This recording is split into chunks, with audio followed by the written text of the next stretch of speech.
The transfer from mid to late game is one of the most exciting for the majority of Warframe players. Opportunities really start to present themselves, and you can more openly and easily avoid the things you don't want to do, as you've already done them for the most part, and you can really focus on what you actually really enjoy. This video is going to give you the best possible advice in order to succeed as a late game player, while also giving really good advice for early, mid, and true end game veterans. This allows you to enjoy Warframe more, with the limited time that we have to play it every day. All this will help you with literally any piece of content, farming, level capping, elite Archimedes, etc. Keeping you more organized, because once you hit late game, certain obstacles become speed bumps rather than roadblocks. Like, you've already farmed so much, you've already put in so much time, and so when you're hit by another kind of blockade, right, you're hitting at like 100 miles per hour, as opposed to when you're a new player, and it's just kind of there, and you're like, okay, that's something else to do. I ranked 10 of these pieces of advice in order of importance, so make sure you stay until the end. Additionally, if one tip isn't really as relevant to you, the video is chaptered, so you can just skip around. For reference, I quantify Warframe players' careers into like 4 kind of parts: early game, mid game, late game, and end game. For me, late game refers to the completion of all the main story stuff and beginning to put up with a steel path, while end game is more defined by having to create your own purpose moving forward, whether that's backroom fashion frame, damage, level capping, farming plat, rivets, whatever. There isn't a real concrete definition for any of this. I just kind of went with a very vibes-based approach. Like, sub, hype, all the good stuff. Thank you guys so much for the support. Sorry I meant to get this video out earlier, but I had a internet outage. Unlucky. But let's get to it. Love you guys lots. Let's jam. Just a quick honorable mention here for third-party websites and programs, stuff like the Warframe Companion app, sites like Warframe.market, YouTube, Overframe, all that stuff. Usually starting builds is the hardest part, so using something like YouTube and Overframe to kind of find the thing you want to build into and how to invest into it, and kind of like the foundational building blocks of that build. And then you can use something like Underframe, which is a website that one of my friends showed me. And basically this allows you to set up a new build, you pick the weapon, you pop it in, you can kind of put the build under as much scrutiny as you'd like. DPS gives you all the numbers, and if you're kind of choosing between like maybe a hammer shot and an elemental or like an argon scope or whatever, like whatever, this just allows you to kind of choose. It does a pretty good job at choosing your DPS. Obviously, like in mission, that's how you'll really know, but when you're end game, like one mod, the numerical difference is like the enemy is overkilled by 10x anyway, so stuff like this really helps in my opinion. Same with Warframe.market. This is how you should be.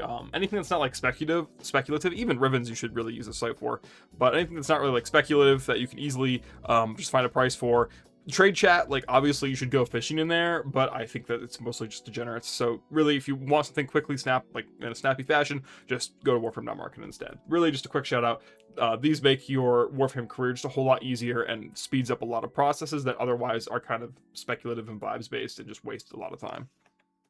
Number 10, acquiring as many meta, quote-unquote, mods as possible. It is super easy to hit the late game benchmark without having collected all the necessary mods in order to create a majority of the strongest builds in the game.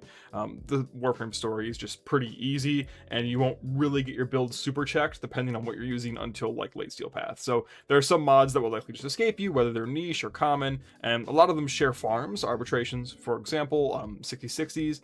It's best to try to get them all in one go, as opposed to hitting the speed bump when you want hammer shot for your build or whatever, or a galvanized mod. You can basically run into these situations where you're super excited about getting to utilize something you've just grinded for, spent hours maybe, but then you're missing components. So you have these little bullet point farms that usually aren't so bad on their own, but they're in the way of your fun and your excitement. You're basically just getting edged.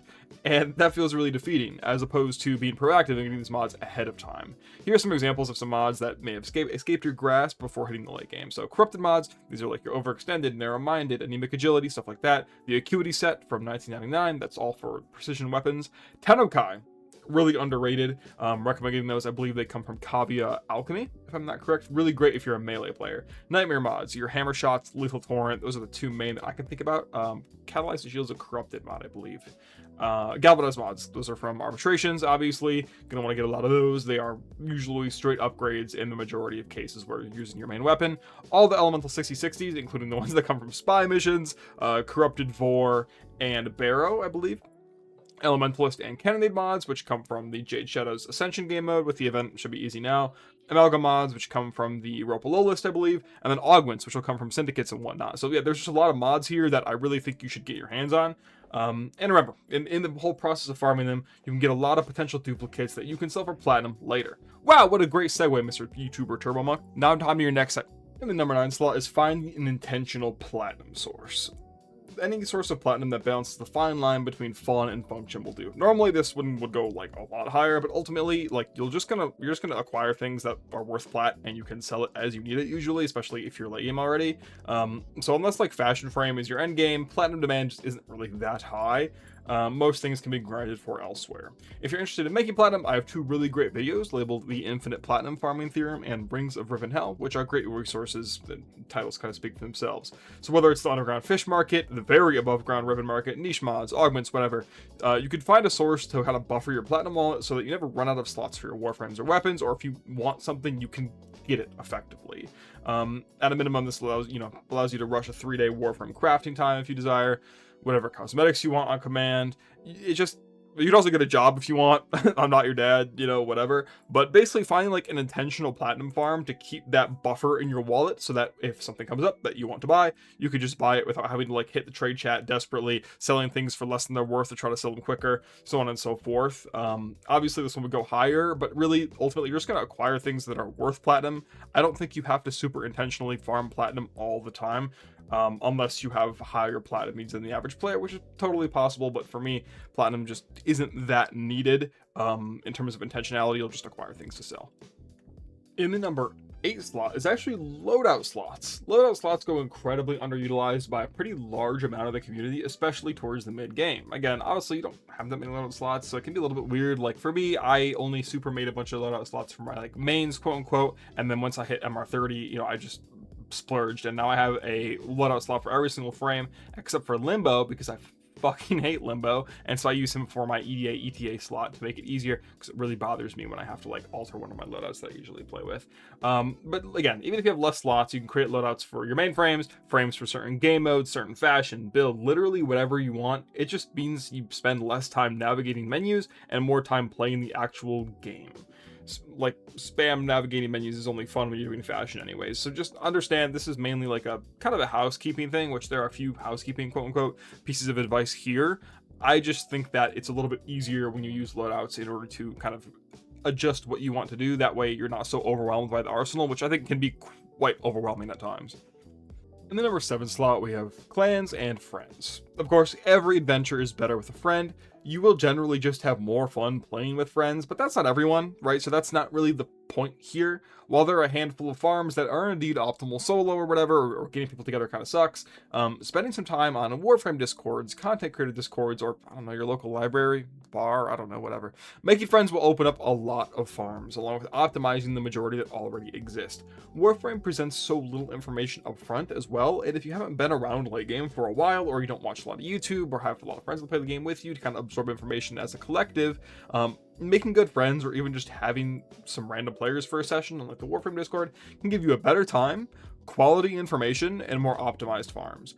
Randoms are just nowhere near as good as an organized setting with even like the bare minimum of communication. You can just be shooting the shit 90% of the time, and only 10% of the time is useful comms, and it's still better than a random. There isn't much content that requires this, but there are lots of pieces of content that get like, I don't know, 30-40% better in terms of functionality, but usually are twice as fun when you're actually like talking to people and having a social time. I really hope DE kind of promotes more social content in the future. But yeah, this piece of advice goes a pretty long way, and making friends is always fun.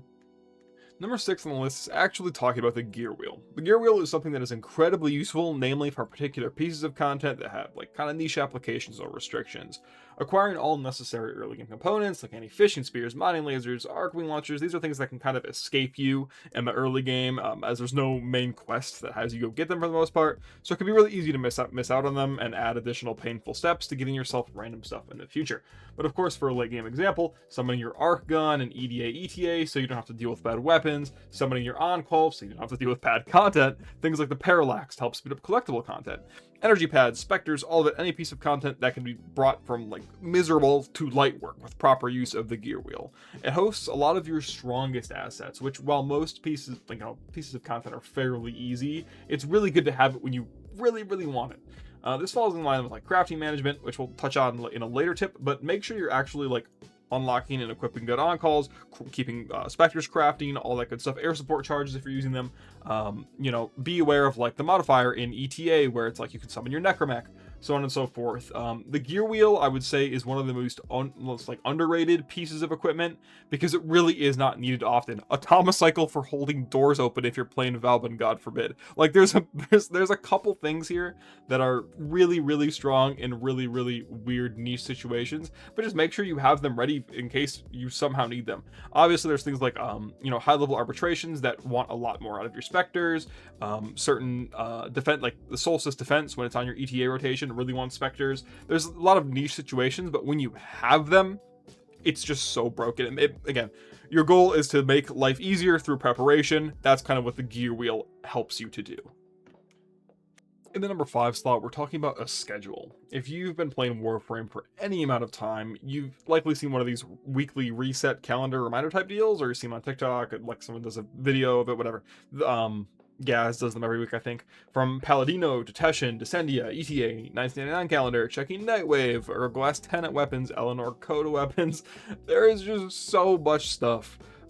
A lot of players, do a pretty good job reminding, but they don't usually cover absolutely everything. There's also some stuff that you need more than some players and that you don't need at all. So try making your own kind of weekly checklist so you don't miss out on the variety of time-gated loot, and you can make tons of platinum this way. I mean, or obviously can make your account stronger too, but this is where a lot of the big hitters in terms of loot are. Untradeable stuff like Archon shards and, adapters and whatnot, boosters, but also like stuff that barrow drops, stuff that you can, buy now, sell later, so on and so forth. All for so little upfront time investment. Take like 10 minutes, write out a schedule for stuff you got to do every Sunday at 8 p.m. or whenever it is, and your future self will thank yourself again and again and again. This also has to do with like lining up your 1999 buffs, with doing ETA to make it easier. There's just a lot of stuff here that makes everything easier and make sure you always have a ton of assets on your account that you can kind of do whatever you want with. But trust me, okay, it takes 2 seconds to stop by Paladino and pick up 2 ribbon mods.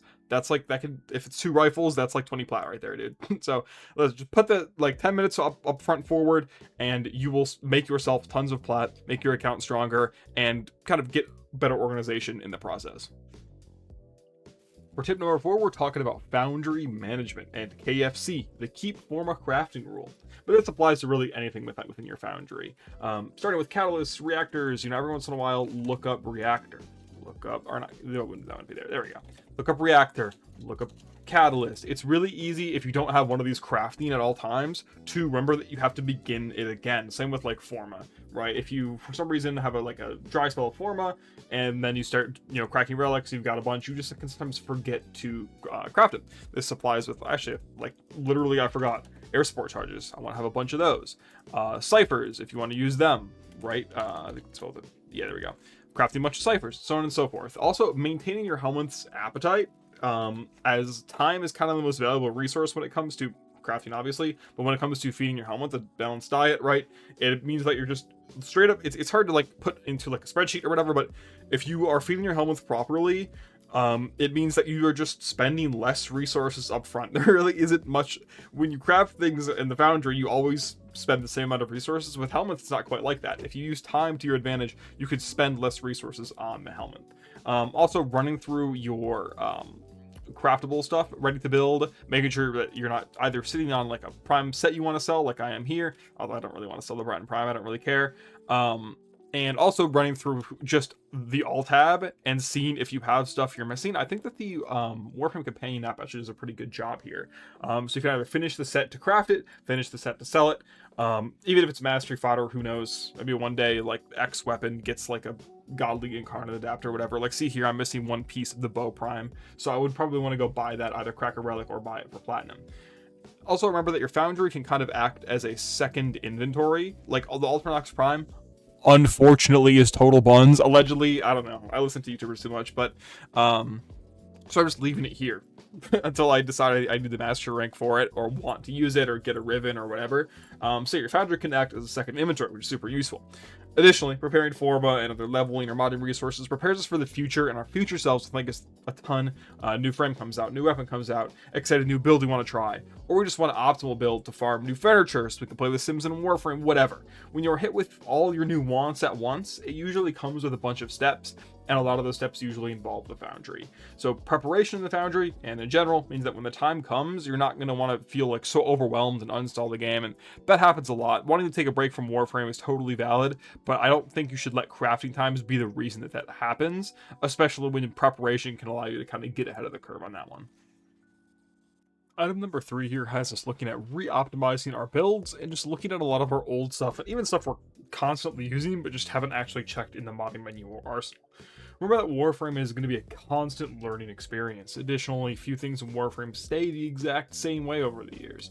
Revisiting your old builds for weapons, frames, or other stuff you got going on is a really good idea. Instead of lecturing you, I'll just show you a few of the things that I've done over the years to try to keep my arsenal active and exciting, and also in some cases optimal. Meta shifts, right? So like if you've been playing this game for a couple years, you know about Hunter's Munitions Viral, right? That found its way onto basically any build. Very few weapons in the game actually use a setup like that anymore because of a huge patch with how health and armor work. Moving aura polarities around, X's polarities around. I have a short that talks about moving, using the swap polarity feature to optimize builds to get the most modding space you can instead of wasting forma. Updating your builds and adding new ones. You have all 3 config slots, use them all, see what feels best, trying things like chamber versus acuity, which one feels better, which one works better with certain frames based on how they apply statuses, weird synergies, so on and so forth. There's a lot of really cool things you can do as you acquire new knowledge, so don't be shy to like revisit old weapons. There were old weapons that I didn't know what to do with when I initially got them, but when I watched X YouTube video, Y YouTube video, and learned how to actually pilot the weapon or pilot the Warframe, I just had a whole new appreciation for it. And same goes for acquiring new mods, like I mentioned in the earlier step, or new resources you've acquired, right? So say you have a really key augment that you've been grinding for your Syndicate level 5, and now you have the augment or you bought it with plat, and a lot of augments really change how good Warframes are. So as you acquire those new things, apply them to your mod, or apply them to your mods and see how they feel, right? And then also one thing is upgrading key mods. So Blind Rage, Primed Flow, like the sacrificial mods, stuff like that. You'll end up in a sort of like weird like a modding debt where many of your builds will all subsequently fall behind at the same time. And then in order to upgrade them, you'll need to like forma a third of your roster, which is crazy. So like, for example, if I'm operating on a rank 8 Transient Fortitude for a long time, and I keep applying that lower rank one and my frame modding space is super tight, and then finally I'm like, oh, I'm gonna upgrade it, I now have to forma like half of my Warframe roster. So make sure like as you're upgrading these mods, upgrade them all the way, kind of basically eat shit up front, right? Deal with the problem up front, and you'll just have less cascading issues, which is really good. So manage your arsenal really well, manage your builds, update them, give them a little bit of love, and update your fashion frame too, because that deserves a little bit of attention based on new things you get, learning, all that good stuff. New sigils coming out especially are super exciting. So I want to take a moment to talk about something that is a little less discussed, and that is item 2, which is avoiding burnout bait. Most of what I've talked about here has been pretty samey, like you've definitely heard the advice somewhere, but I just want to compress it into one video. But this is something I don't think enough players talk about, and that is burnout bait. So the next piece of advice is to actively avoid it. This is pretty subjective, but there are certain farms in Warframe that just categorically suck. Citrine and Noko are 2 that kind of come to mind. I've just had really bad RNG on the Protea farm. That was in terms of just like normal distribution luck. I had really bad farm and had like a generational mental crash out that probably traumatized everyone I hung out with that day. For every player, there are gonna be farms that just suck and make you like not want to touch the game for a few months. And the key is, this is even when you complete them. Take note of that. Like, your body and brain will continue the farm even though your soul is miserable. And once you are done, you will like almost 90% collapse and resent the game for at least like a month or whatever after. Learn to identify these farms through things like a game mode that is miserable. It doesn't have to be like objectively miserable, you just have to not like it. It could be what people say is a really amazing peak farm and you can hate it, and that's totally valid. The sheer amount of repetition, RNG factors.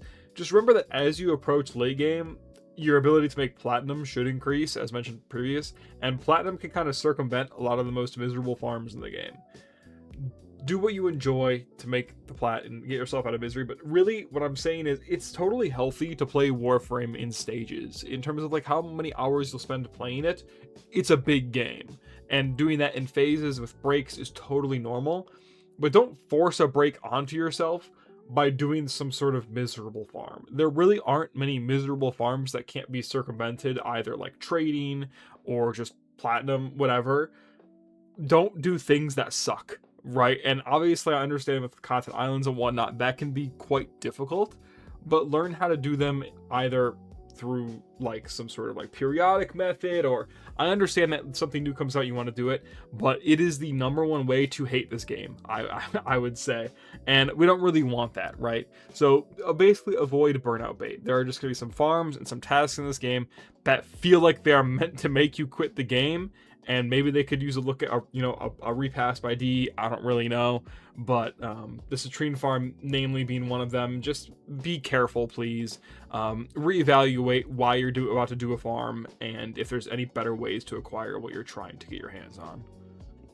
And for the #1 slot, I think this is probably the most important part of Warframe, which is quite intuitive. So luckily a lot of you guys are probably already doing it, but I wanted to talk about it more in detail. And that is optimizing your farms and being more intentional with your farms. As you approach late game, your opportunities to maximize farms increases. Obviously, make the trade-offs for the fun and grind, right? For example, like I'm not going to play Korra and Necros every game. That sounds miserable. I would not enjoy the game very much. But intentionally try to layer your farms together and optimize them, buff them in as many cases as you can. For example, one of my favorite game modes to chillax in is survival or conjunction survival, Kuva survival, whatever. I could just queue up a survival anywhere on the map and have good fun, right? The concept's kind of the same, but there are simple baby steps to ensure that you're getting the most out of your time. For example, make sure you're always trying to do a relic void fissures that helps you unlock weapons, frames, all sorts of primes.